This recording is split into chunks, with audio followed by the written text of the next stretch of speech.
এখন আমরা অনেকেই ভাবি যে আমার সমাজ কি বলবে, পরিবার কি বলবে, বন্ধু বান্ধব কি ভাববে, এই ভেবে আমরা এই কাজগুলো ছোট মনে করি এবং এই কাজগুলো করি না। কিন্তু এখানেই আপনার রয়েছে সফলতা। এখন আপনি একটা চাকরি করলেন, সেখানে সারা দিন ভর খাটেন অন্যর আশা আকাঙ্ক্ষা পূরণ করার জন্য সামান্য কিছু টাকা। এবং এটাও সত্য যে আমরাও অনেকেই জানি না যে বিজনেসে কেমন টাকা আয় আসে আর কেমন ধরনের ঝুঁকি আছে।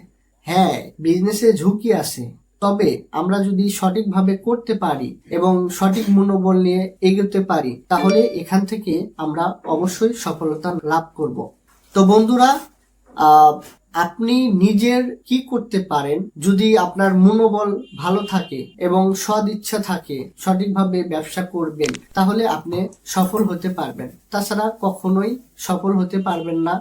চাকরি করবেন, চাকরি করতে করতে একটা সময় যে আপনার বয়স হয়ে যাবে, তখন আগ্রহ হারিয়ে ফেলবেন। যতদিন আপনি চাকরি করবেন ততদিন ওইখান থেকে একটা বেনিফিট পাবেন, কিন্তু চাকরি যদি বাদ দেন তখন আর কোনো বেনিফিট পাবেন না। কিন্তু আপনার যদি একটা ব্যবসা থাকে, সেক্ষেত্রে ওখানে মূলধন থাকবে, আপনার আস্তে আস্তে একটা পজিশন হবে, ভালো কিছু আছে, তবে রিস্ক আছে।